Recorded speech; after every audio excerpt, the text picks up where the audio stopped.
Guys, how are you today? I hope you're healthy and stay happy in your home. Welcome back to my class, Science Grade 7.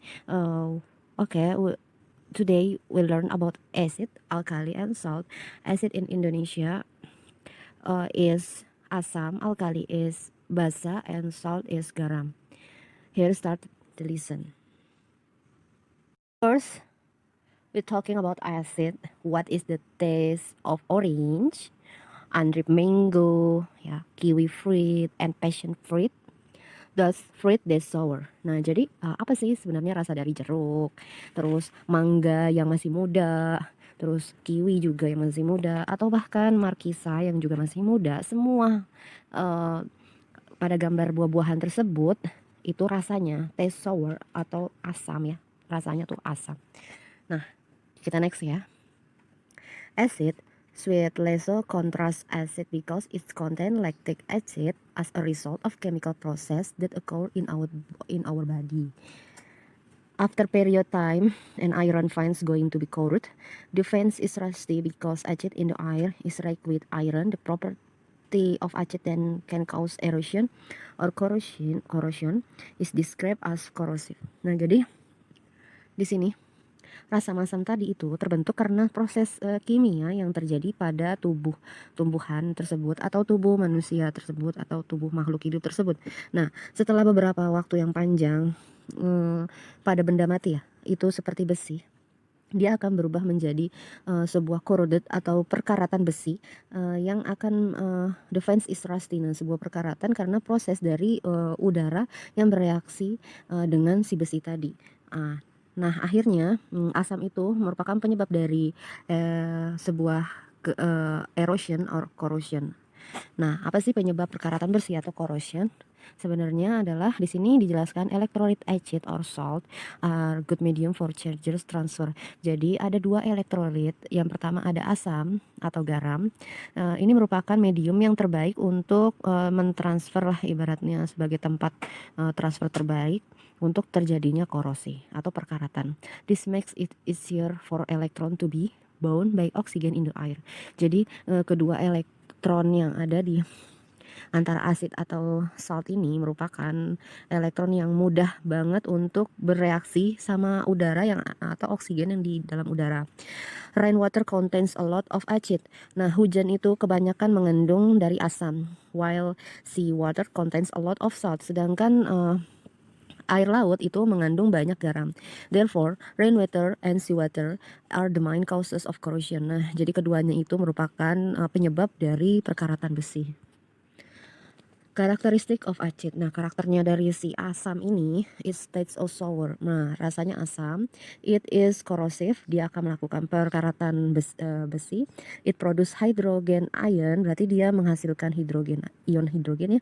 It can turn into a red litmus paper. Jadi kalau kamu pergi ke laboratorium, ada sebuah percobaan pakai kertas lakmus, di mana nanti lakmusnya itu kan tadinya awalnya biru.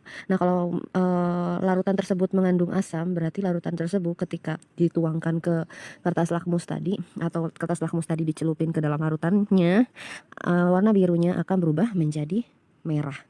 It can turn into a red litmus paper.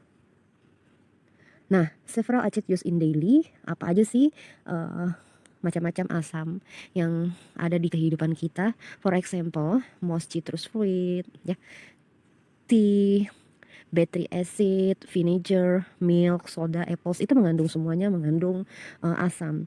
Nah, terus asam itu kalau misalkan ada suatu ukuran yang namanya ukuran asam basa sama garam atau netral itu adalah pengukuran namanya pH meter. Nah, kalau misalkan anak-anak lihat nih di sebelah kanan, kalau ukurannya semakin ke bawah itu kan semakin asam, semakin ke atas semakin basa atau ibaratnya hambar. Nah, semakin ke bawah di pH acid yang nomor 0 sampai 1 itu akan menghasilkan battery acid, hydraulic acid. Jadi dia bisa menghasilkan energi listrik.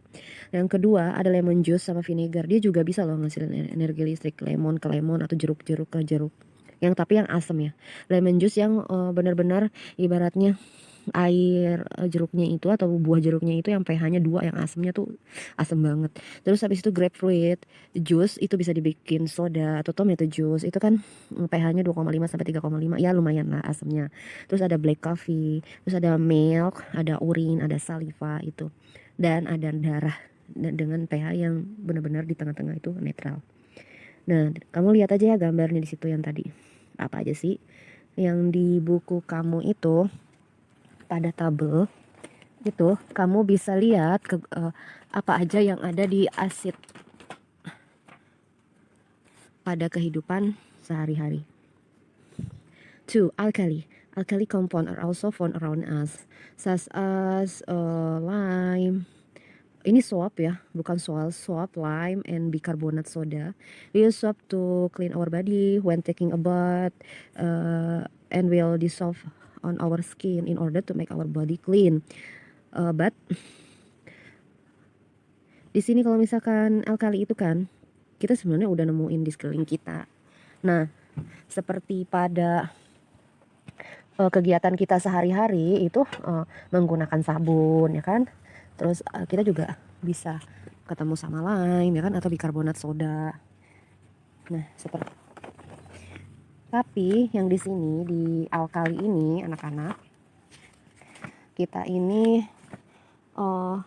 if we wash clothes using material containing alkali ya kan, such as detergent for too long, it can cause skin irritation. Nah, jadi kalau misalkan kita nih mencuci pakaian menggunakan alkali itu kan terdapat pada deterjen dalam waktu yang sangat lama. Nah, ibaratnya tuh kita teriritasi atau kulit kita tuh akan gatal-gatal dan kemerahan. The feet and hand construction capped because of cemen and calcimin which contain alkali. So if you work with alkali containing materials, you should use latex gloves. Jadi kamu lebih baik kalau misalkan kayak cuci piring atau menggunakan bahan yang alkali lagi bekerja nih ya, kamu disarankan menggunakan sarung tangan yang terbuat dari latex. Characteristics of alkali. Alkalis are bitter. Nah, caustic ya tadi ya, bisa damage skin, jadinya iritasi. Terus it's produce hydroxide ion. Nah, di sini dia tadi kan kalau misalkan acid dia hidrogen ion. Nah, kalau si alkali hydroxide ion. Nah, terus kalau misalkan si alkali, it can turn into blue litmus paper. Dari lakmus yang warna merah, dia akan berubah menjadi warna biru kalau larutan itu mengandung alkali. Kalau kamu cek di sini, oh iya, sebelum itu ya, kalau di alkali use in daily life itu ada deodoran ya, terus abis itu ada plester, ada sabun ya kan tadi, terus ada pupuk, fertilizer, nama bahasa Inggrisnya, terus ada deterjen dan lain-lain. Oke. Next, 3. Salt. Salt is product of neutralization between acid and alkalis. What happens when you add acid to an alkali? Acid add alkali, produce salt and water. Acid react with alkalis to produce two neutral product. Is example any table salt ya kan, ada baking soda, ada salmiak, terus ada juga ini tuh kayak potasium karbonat. Nah, yang terakhir tuh kayak batuan gitu ya, potasium karbonat. Next, ada electrolyte solution. Electrolyte solution is the solution can conduct electricity. Nah, jadi di sini acid, alkali, and salt are electrolyte solution. Electrolyte solution is the solution can conduct electricity. Strong acid are good electrolyte, and electrolyte is substance that separate into ion in water solution. Electrolyte are capable of conduction an electrolyte current. Jadinya dia bisa menghasilkan listrik loh dari elektrolit si yang soluble ion compound sama strong acid. If the light is bright, so the solution is strong acid or strong alkali.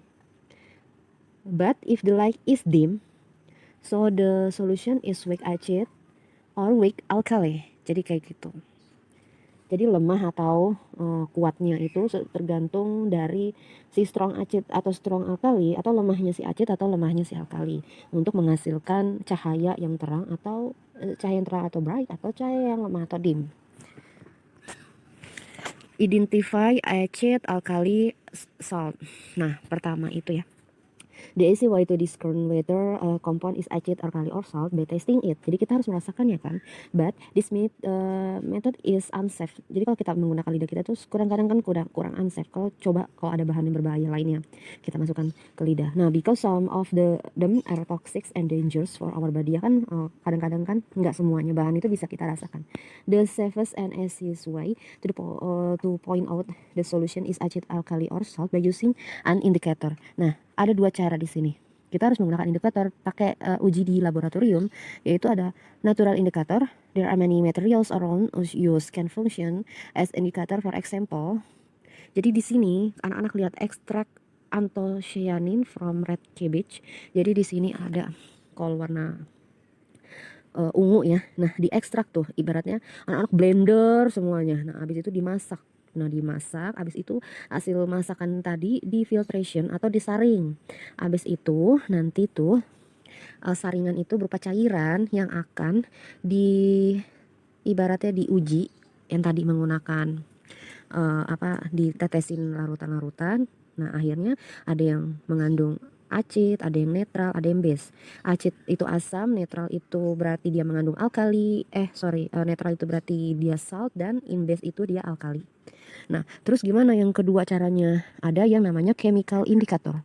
Jadi chemical indicator ini to identify whether all solution is acid, alkali, or salt. We can use litmus paper, metal orange, ada juga pakai phenolphthalein, universal indicator, and pH paper. Nah, jadinya di sini misalnya ngambil salah satunya ya. Jadi kita pergi ke lab dan di situ ada namanya lakmus paper. Nah, jadinya ada yang warnanya merah, ada yang warnanya biru. Nah, kalau misalkan tadi acid kan dari biru ke merah. Nah, kalau yang alkali kan dari merah ke biru. Nah, netral mah tetap aja warnanya tetap sama. Seperti itu. Di sini selanjutnya ada the pH scale. The scale of acidity and alkalinity of solution, ya kan, in pH scale. pH scale itu singkatannya pH, power of hydrogen. Basically the scale of acidity ini depends on the concentration of hydrogen ion solution. Jadi kalau misalkan pakai mehmeter nih cuman dia konsentrasinya ngukur hidrogen aja. Nah, the scale of pH is shown with level of 0 until 14 ya. Nah, jadinya dia dari 0, pH-nya 0 sampai 14. Kalau 0 sampai 7 itu pH-nya acid. Nah, kalau 7 itu netral. Nah, kalau dari setelah 7 ya, after 7 berarti dari 8 sampai 40 itu base atau salt ya. pH 1 sampai 3 ya.